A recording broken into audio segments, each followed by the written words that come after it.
beat Bristol City comfortably in the first game, but you're going to tell us that has no bearing on Saturday. Well, I think it's obvious, an obvious conclusion. So long ago, different teams, different personnel. Everything about it is different, and Bristol. Ironically, I think when we played them last time, we were having a really strong run, and we knew we had to play well to beat them then, and that is certainly the case on Saturday. We have to perform to get a result, because these won't give us anything. We have to play well.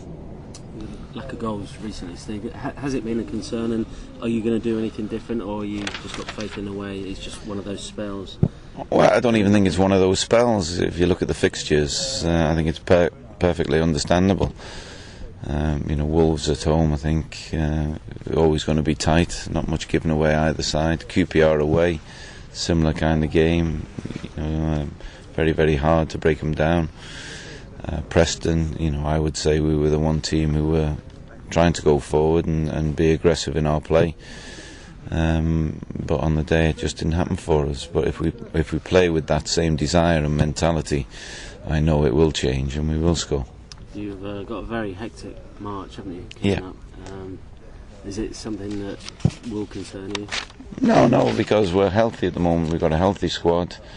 We've got a competitive squad. We had a reserve game last night, and a really strong reserve team, and I would have confidence in any of those 11 players coming into the first team at any time. So, we are prepared as well as we can be at this stage of the season.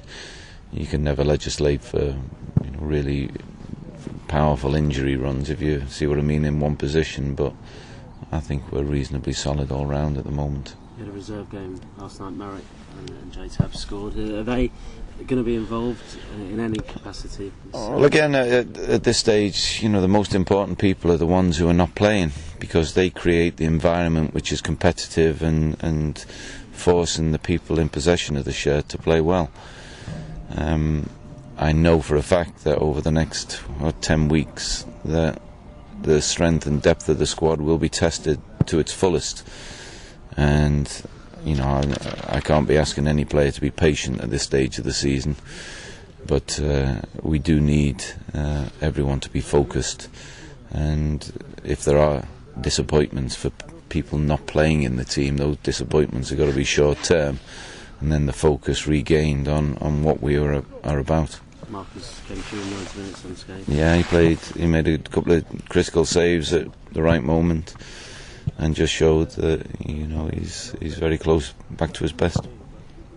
Likely to be on the bench, is he, Saturday? Yeah, he'll be on the bench Saturday.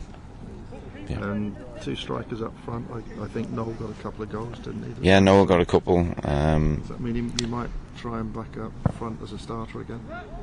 I'll probably go with Leroy and Doyler, I think. But again, I always leave that till sort of Thursday afternoon quiet time, where I just write it down, have a think about things and which way we're going.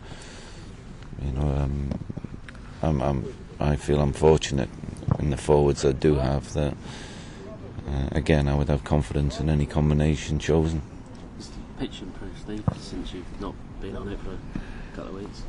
Well, unfortunately, I think the rugby's been on it, but it's not an issue. I really don't consider it to be an issue. It's the same for both sides. We'd love it to be a billiard table, but we're fully understanding of the situation, and we just get on with it. It's not a problem.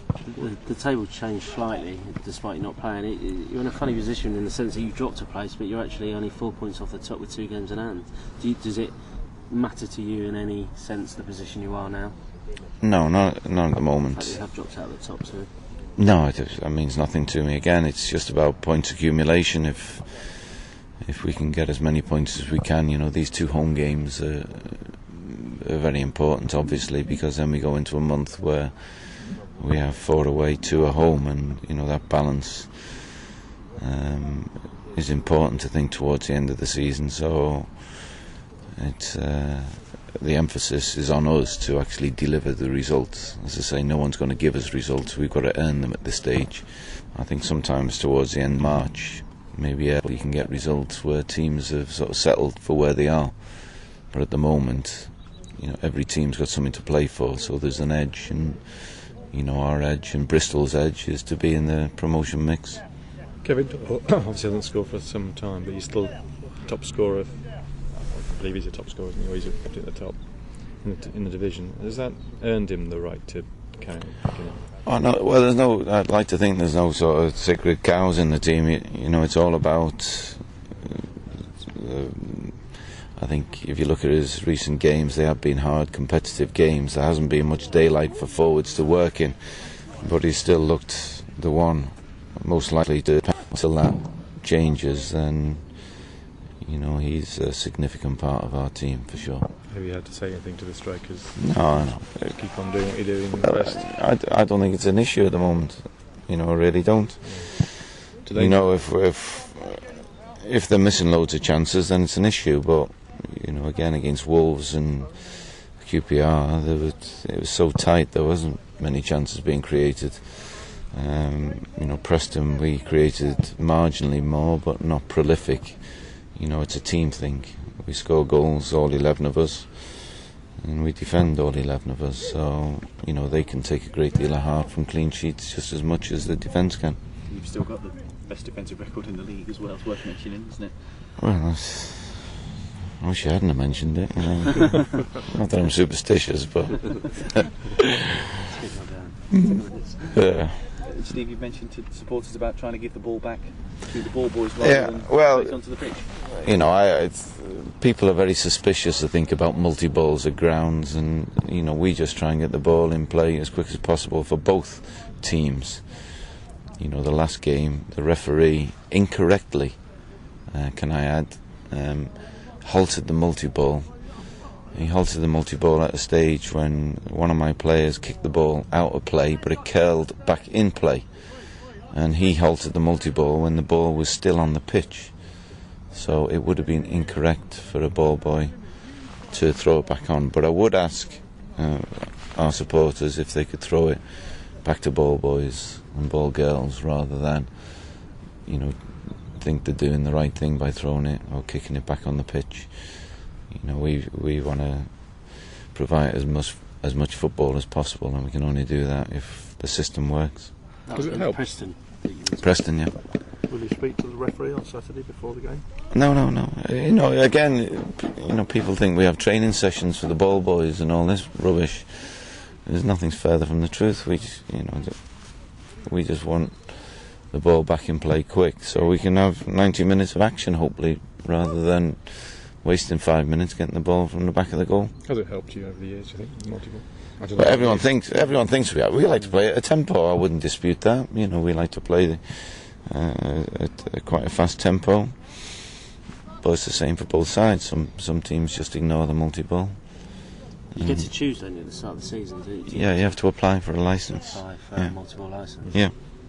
And then that carries you through the whole season. Yeah. How common is it in the Championship? I'm afraid I don't know. Do most I would teams say use it? about just over half, I would think, use it. Who else uses it and who doesn't use it? Well, Ipswich, I think, don't use it. There are a few teams, who, for their own reason, I've got no idea, choose not to. But I think most teams do. Does the table show that the ones that are using it are doing well, or is it? I haven't got a clue. Can't really rely on that. I don't know. Yeah. But if you're a team that you're a team that plays at a tempo, so you get the ball boys. Well, I think most home teams want to play at a tempo. It's not just us. I don't think anyone wants to play slowly. Let's have a breather while the ball's behind the goal. So, depends what the circumstances, but you can do that anyway. I think with the players on the field, they're fairly adept at slowing things down when they want. The other refereeing issue Sal Bibbo mentioned the other day was Federici's kicking, how other teams have spotted that and are sitting on him now, even maybe fouling him. The referee. No, I don't. Well, I try not to speak to referees full stop. Does anybody from Reading have a word before? No. Well, there's no need. The law of the game says, the player who stopped, the Preston player stopped Fedders, got a lengthy talking to, which again delayed the pace of the game, rather than a yellow card. I think the discrepancy at the moment between refereeing in the Championship and the Premiership is chalk and cheese. some of the tackles I see in the Championship getting away with the telling off, which are very close to red cards in the Premiership. So, the referee against Preston didn't book the player. I saw another game this week where a player did a similar thing and he was booked straight away. So, the referees have got some consistency work to do. Have you noticed a drop in standards in refereeing? No, it's not a drop in standards. It's a difference in interpretation. There are fewer bookings, I would say, in the Championship at the moment than there are in the Premiership. Or the standards, what becomes a yellow and then a red card in the Premiership is more strictly adhered to than it is in the Championship, where there seems to be a chat-to mentality at the moment. Why is that then, do you think? No idea. And it would obviously... Well, they just let things go, and for the teams who don't want to foul, it's a huge disadvantage.